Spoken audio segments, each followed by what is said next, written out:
कुंडलिनी सफलता के लिए आवश्यक। कुंडलिनी और चक्रों को विधिवत समझ लेने के बाद अब हम कुंडलिनी जागरण के विभिन्न उपायों व पद्धतियों की चर्चा करेंगे। किंतु उन उपायों से पूर्व कुछ ऐसे प्रारंभिक परंतु महत्वपूर्ण उपायों की चर्चा की जानी आवश्यक है जो आपको कुंडलिनी जागरण के उपाय करने की सामर्थ्य अथवा योग्यता प्रदान करते हैं, आगे बढ़ने के लिए एक उचित आधार व शक्ति देते हैं तथा प्राप्त होने वाली चमत्कारिक शक्तियों को संभालने व इस प्रक्रिया में होने वाले परिवर्तनों को झेलने के योग्य बनाते हैं। दूसरे शब्दों में आपके भीतर पात्रता उत्पन्न करते हैं। और एक बात अपने गुरु के निर्देशन पर ही करे और बिना गुरु के सिद्ध नहीं होते। पात्रता, यह पात्रता शब्द बहुत सटीक और व्यापक है।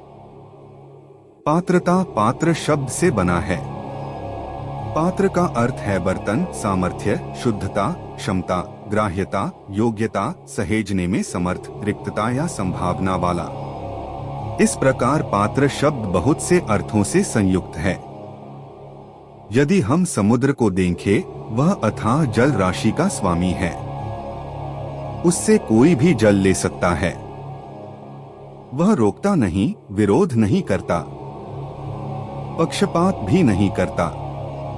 फिर भी उसके पास लाने गया व्यक्ति समान मात्रा में जल नहीं ले जा पाता। जिसके पास एक या टैंक है वह उतना ले जाता है, जिसके पास बाल्टी है वह कम ले जाता है। लोटे वाला और कम, गिलास या कटोरी वाला और भी कम और चम्मच वाला ना के बराबर जल ले जा पाता है। यह उदाहरण पात्रता का महत्व सिद्ध करने को काफी है।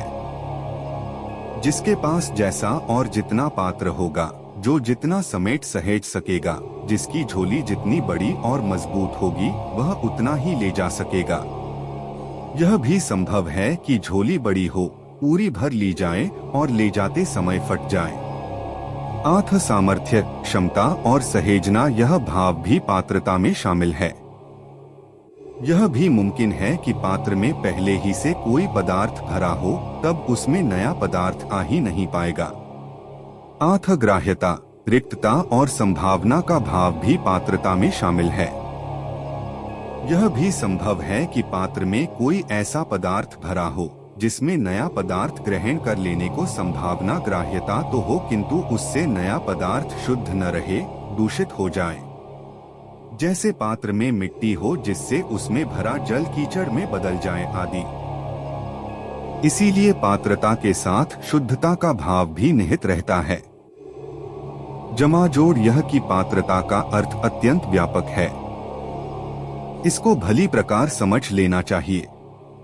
पात्रता के अभाव में उपलब्धि असंभव होती है। जैसे वर्षा का जल चट्टानों पर बह जाता है किंतु गड्ढों में एकत्रित हो जाता है। आत्म जहाँ संभावनाएं कुंठित हो अथवा ग्रहण करने की क्षमता ही न हो, पात्र का ढक्कन बंद हो, वहाँ लंबे समय तक जल में डूबे रहने के बाद भी पात्र में जल प्रविष्ट नहीं होता। तभी तो कहा है, मूर्ख हृदय न चेत, जो गुरु मिलहि विरंचि सम। ब्रह्मा के समान गुरु पाकर भी मूर्ख जड़ हृदय में चेतना, विवेक जागृत नहीं होता।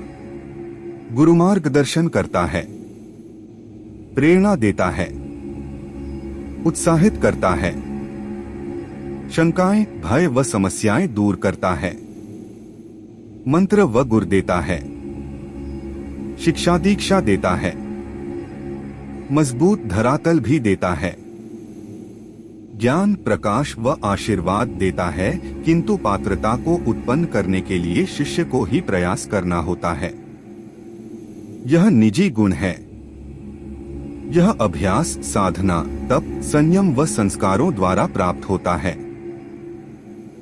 गुरु कृपा वश शक्ति शिष्य को देना भी चाहे तो भी तब तक नहीं दे सकता जब तक शिष्य में पात्रता न हो। वह सुपात्र हो या कुपात्र हो, यह अलग मुद्दा है। इससे तो शक्ति या विद्या का सदुपयोग व दुरुपयोग संबंधित है। किंतु सद और असद प्रयोग तो तभी होगा जब पहले शक्ति संचय होगा और संचय तब होगा जब पात्रता होगी। आठ सुपात्र हो या कुपात्र, किंतु शक्ति की प्राप्ति के लिए सर्वप्रथम व्यक्ति का पात्र होना अनिवार्य है। इसलिए उच्चतर व मूल साधनाएं करने से पूर्व प्रारंभिक अभ्यासों द्वारा स्वयं में पात्रता उत्पन्न करना अनिवार्य है। पात्रता उत्पन्न कर लेना 50% सफल हो जाना है। फिर पात्रता को बढ़ाया जाता है और कुंडलिनी जागरण काल के सुअवसर की सजगता व धैर्य पूर्वक प्रतीक्षा की जाती है। आपने दुनिया भर के आकर्षक किंतु हल्के विषयों को छोड़कर यह शुष्क किंतु गंभीर विषय अध्ययन के लिए चुना है। इससे सिद्ध होता है आप सामान्य श्रेणी से ऊपर के हैं और आप में पात्रता उत्पन्न कर लेने की संभावनाएं हैं। इसके लिए मेरी ओर से साधुवाद स्वीकार करें। किंतु यदि इस पुस्तक को पढ़ने के पीछे आपका उद्देश्य मात्र ज्ञानवर्धन, जिज्ञासा, शांति और आत्मसंतुष्टि था, तो वह अब तक पूर्ण हो गया है। पुस्तक का शेष भाग आपके लिए उपयोगी नहीं है। लेकिन यदि आपने कुंडलिनी जागरण के लिए दृढ़ निश्चय कर लिया है और वास्तव में योग साधना के इच्छुक हैं, तब आगे वीडियो आपके लिए अति उपयोगी है। और यदि बरसाती मेंढक की भांति वीडियो देखकर अथवा अन्य कारणों से आपके भीतर योग साधक बनने का क्षणिक उबाल आ गया है, तो आप साधना करें या न करें, उसे तो ठंडा हो ही जाना है। परंतु तब पुस्तक का यह अध्याय आपको अनिवार्य रूप से पढ़ना चाहिए, क्योंकि अधूरी साधना उपद्रवकारी व खतरनाक होती है। कहा जाता है कि नीम हकीम खतरा ए जान, नीम मुल्ला खतरा ए ईमान। आधा चिकित्सक प्राणों के लिए और आधा मुल्ला कर्मकांडी धर्म के लिए खतरा होता है। मैं इसमें एक पंक्ति और जोड़ना चाहूँगा कि नीम आलिम खतरा ए जहान, आधा ज्ञानी तो पूरे संसार के लिए ही खतरा है।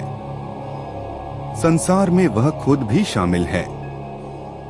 आठ किसी को भरी हुई बंदूक देने से पहले या तीव्र वेग से भागने वाले उच्छृंखल शक्तिशाली घोड़े पर बिठाने से पहले उसे समस्त प्रणाली, सावधानियां, लाभ-हानि आदि बता देने चाहिए और उसके साहस, निर्णय, बुद्धि व संस्कार भी चेक कर लेने चाहिए।